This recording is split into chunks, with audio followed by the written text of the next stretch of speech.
Assalamualaikum warahmatullahi wabarakatuh. Bismillahirrahmanirrahim. Pada kesempatan kali ini kita akan membahas tentang filsafat Pancasila. Yang pertama adalah pengertian filsafat Pancasila.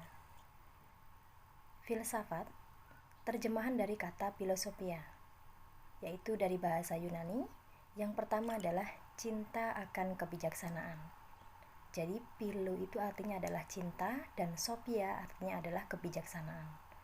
Kemudian filsafat menurut Insinyur Pujawijatna diartikan sebagai filsafat adalah ilmu yang berusaha untuk mencari sebab yang sedalam-dalamnya bagi segala sesuatu berdasarkan pikiran belaka. Itu adalah pengertian filsafat menurut Insinyur Pujawijatna. Kemudian pengertian Pancasila. Menurut Muhammad Yamin, Pancasila berasal dari bahasa Sanskerta, yaitu panca artinya 5, sila kalau menggunakan vokal i pendek diartikan sebagai batu sendi. Jika sila menggunakan vokal i panjang diartikan sebagai peraturan tingkah laku yang baik. Jadi pengertian dari Pancasila adalah dasar atau landasan hidup yang berjumlah 5 unsur atau memiliki 5 unsur. Kemudian, pengertian dan esensi filsafat Pancasila adalah berpikir atau pemikiran yang sedalam-dalamnya dari bangsa Indonesia yang dianggap dipercaya dan diyakini sebagai sesuatu kenyataan, norma-norma dan juga nilai-nilai yang paling benar, paling adil, paling bijaksana, paling baik dan paling sesuai bagi bangsa Indonesia yang berdasarkan kepada Pancasila. Kemudian kita lanjutkan untuk gaya dan model berpikir filsafat. Di sini disebutkan ada 8. Yang pertama adalah radikal. Kita tahu bahwa radikal itu adalah berpikir secara mendasar atau sampai kepada hal-hal yang prinsip. Maka kenapa Pancasila itu disebut sebagai filsafat bangsa? Karena memang untuk penyusunan Pancasila sendiri itu membutuhkan pemikiran yang mendalam sampai kepada hal-hal yang prinsip, dan itu juga membutuhkan waktu yang tidak sebentar seperti itu. Kemudian gaya dan model berpikir filsafat yang nomor 2 adalah universal, yaitu umum. Jadi pembuatan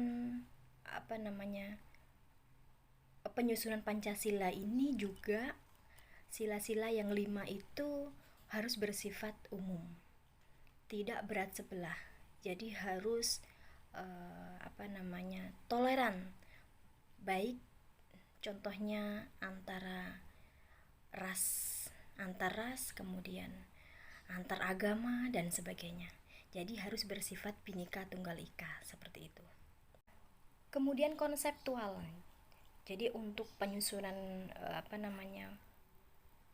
Pancasila harus secara konseptual, maka harus memiliki konsep yang baik, karena apabila konsep itu baik sebelum pelaksanaan, maka hasil dari apa yang direncanakan itu akan menjadi baik pula, seperti itu. Kemudian yang keempat adalah koheren, harus berhubungan. Jadi antara sila 1, 2, dan 3 sampai ke 5 itu harus saling berkaitan gitu. Kemudian harus sistematis, dan yang keenam adalah komprehensif, harus menyeluruh.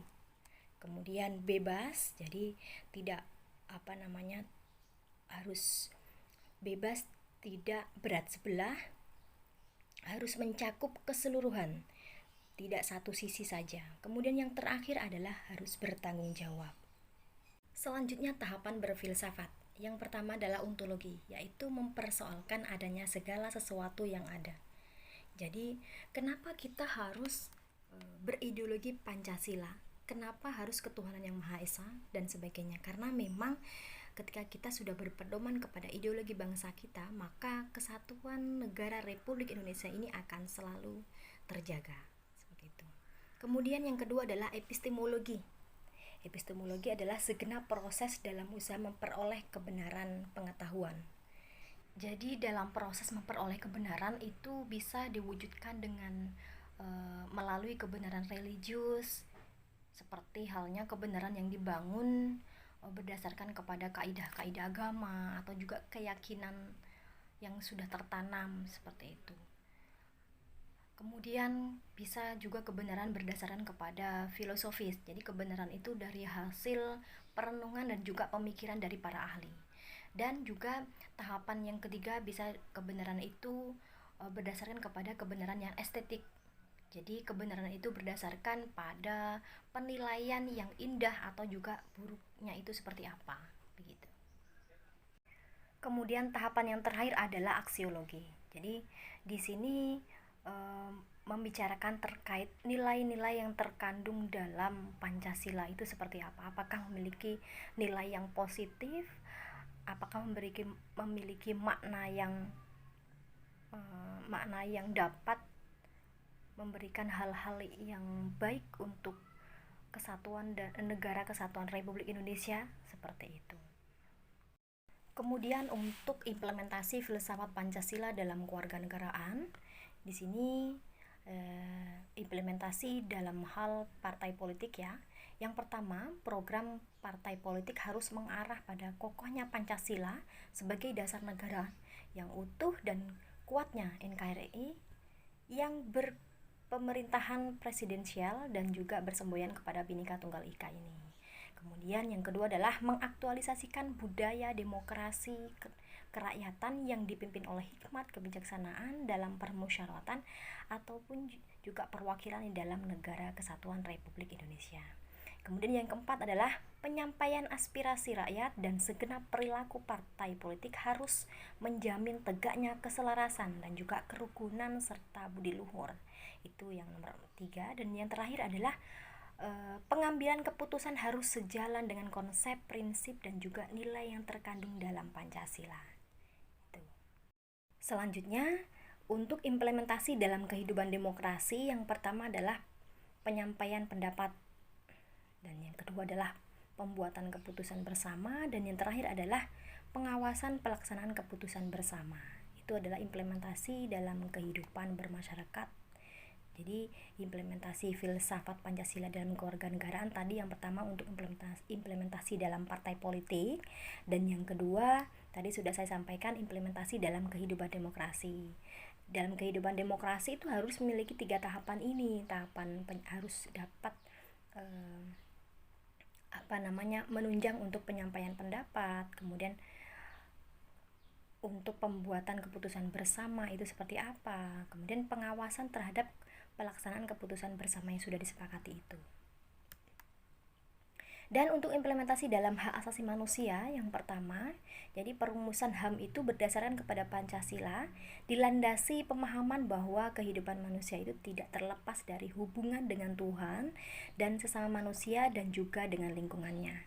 Itu yang pertama. Kemudian yang kedua, HAM itu harus meliputi hak hidup, kemudian hak berkeluarga, hak mengembangkan diri, hak keadilan, hak kemerdekaan, hak berkomunikasi, hak keamanan, dan juga hak kesejahteraan yang tidak boleh dirampas ataupun juga diabaikan oleh siapapun. Kemudian yang ketiga untuk implementasi dalam HAM, yaitu HAM dan kewajiban asasi manusia itu bersumber dari ajaran agama, kemudian nilai moral universal, nilai budaya bangsa, serta juga pengalaman kehidupan politik nasional. Itu ya, jadi untuk implementasi filsafat Pancasila dalam kewarganegaraan tadi sudah disampaikan ada 3 ya. Yang pertama implementasi dalam partai politik, yang kedua implementasi dalam kehidupan demokrasi, dan yang terakhir yang barusan saya sampaikan adalah implementasi dalam HAM. Mungkin itu saja ya yang dapat saya sampaikan. Terima kasih. Semoga bermanfaat. Saya akhiri, wassalamualaikum warahmatullahi wabarakatuh.